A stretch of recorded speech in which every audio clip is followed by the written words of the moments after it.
Today on San Custom Guruas.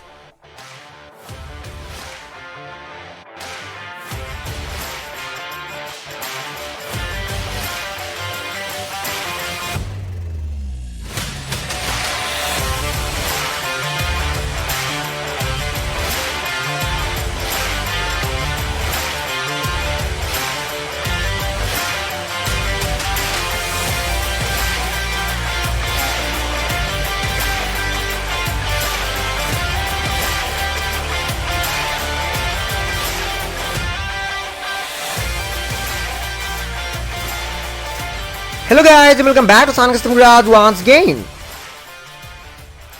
So तकरीबन एक हफ्ते से ज़्यादा ही हो चुका है मेरे 2020 मारुति 800 का एक बहुत ही बुरा एक्सीडेंट हुआ था जिसमें कार के राइट साइड के जो फ्रंट फेंडर था वो बहुत ही बुरी तरह से डैमेज हो गया था। हेडलाइट भी टूट गया था, यहाँ तक कि बम्पर भी जो कि पूरी तरह से कार से अलग होकर एक तरफ जाकर गया था। मैंने उसके बारे में आप लोगों को वीडियो में समझाया भी था कि एक टेम्पो ने मेरी कार को बहुत तेज़ी से हिट किया था जिसके वजह से ही कार में इतने सारे डैमेज हो गया था। लेकिन जिस दिन को एक्सीडेंट हुआ था उसी दिन शाम को मैंने अपनी कार को एक ऑथोराइज मारुति सुजुकी के सर्विस सेंटर ऑलरेडी भेज दिया था।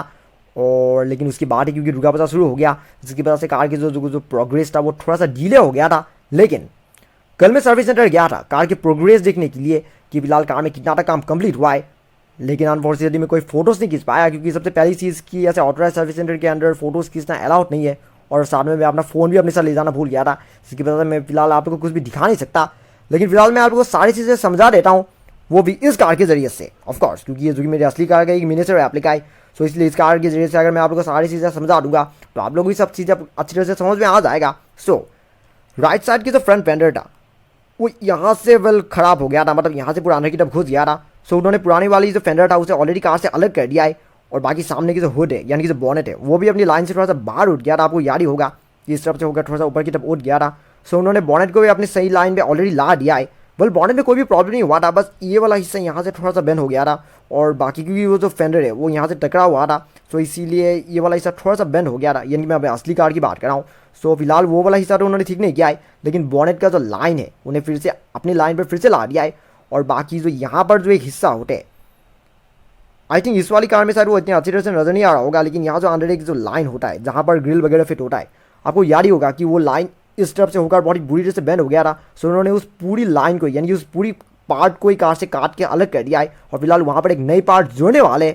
और बाकी जो जहाँ पर बम्पर फिट होते हैं, आपको याद ही होगा कि इस तरफ की जो मतलब जो फिट होती है जहाँ पर बम्पर फिट होते वो वाला हिस्सा थोड़ा सा अंदर की तरफ घुस गया था। सो उन्होंने हिस्से को फिर से ठीक कर दिया यानी कि उसे फिर से अपने लाइन में ला दिया है।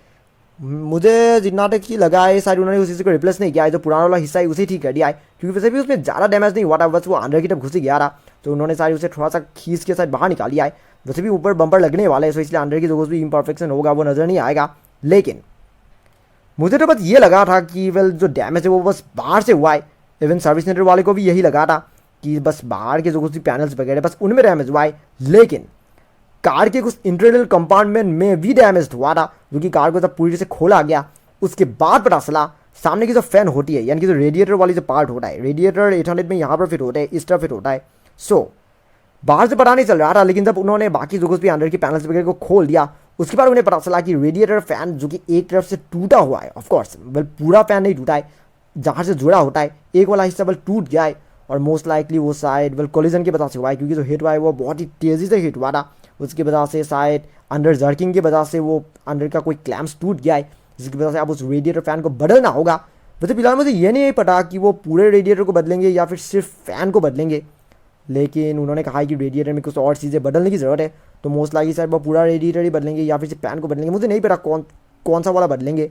लेकिन रेडिएटर में थोड़ा सा और काम करने की ज़रूरत है। और बाकी कुछ अंदर की कुछ चीज़ें जैसे कि बैटरी कंपार्टमेंट जैसे कुछ चीज़ें में भी थोड़ी बहुत प्रॉब्लम हुआ है, पर ज़्यादा प्रॉब्लम नहीं हुआ है, बस थोड़ी बहुत पार्ट्स लूज़ हो गया है क्योंकि हिट बहुत ही तेज़ी से हुआ है। और वैसे भी इंजन सामने ही होता है तो उसकी वजह से इंजन के कुछ छोटी मोटी चीज़ें लूज़ हो गया है जिन्हें ठीक करना होगा। लेकिन वो सब ज़्यादा बड़ी प्रॉब्लम नहीं है क्योंकि थैंकफुली कार का इंजन सही कंडीशन में है।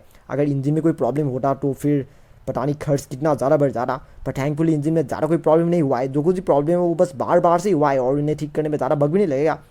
सो कल मैंने जितना देखा उसके हिसाब से देखे तो कार को मोस्ट लाइकली पूरी तरह से कंप्लीट होने में और लगभग 10 दिन शायद लगेगा। वैसे मुझे नहीं पता कितना लगेगा, लेकिन फिलहाल कार में वैसे भी नए पैनल्स इंस्टॉल नहीं हुआ है। जो पुरानी वाली पैनल्स है उन्होंने बस उन्हें कार से खोल के रखा है। सो इसीलिए नई पैनल्स को रीपेंट करना फिर उसके बाद उन्हें फिर से इंस्टॉल करना, इनमें थोड़ी बहुत बग लगने वाले हैं। सो मोस्ट लाइकली कार को पूरी तरह से कमिट होने में आप 10 से 15 दिन सोच लीजिए, क्योंकि फिलहाल मुझे भी नहीं पता कि कितने दिन में कमिट होगा, क्योंकि उन्होंने बस यही कहा है कि थोड़ा सा और वक्त लगने वाला है। लेकिन खैर जो भी हो, एक बार कार पूरी तरह से कंप्लीट हो गया और घर वापस आ गया, उसके बाद मैं कार के ऊपर वीडियोस बनाना फिर से शुरू कर दूंगा। और पता नहीं और मुझे कितने दिनों तक वेट करना होगा, क्योंकि मैं अपने कार के बिना वेल इस तरह से वेट नहीं कर पा रहा हूँ। लेकिन फिर भी अब मुझे थोड़ी दिनों तक वेट तो करना ही होगा, क्योंकि जब तक कार पूरी तरह से कंप्लीट नहीं होता तब तक मैं कुछ नहीं कर सकता। तो चलिए आज के लिए बस इतना ही। फिर मिलाऊंगी मेरी एक और नई वीडियो में, जिसमें मैं आप लोग ऐसे ही और भी कमाल की कस्टमाइज की गई और मेरी खुद के तैयार की गई स्केल मॉडल कार्स दिखाने की कोशिश करने वाले। तब तक अगर आपको आज का ये वीडियो तुम्हें पसंद आया, don't forget to like, comment, share and subscribe to my channel, and also click the bell icon so you will get notifications of every new video. And thank you very much for watching my video. Have a nice day.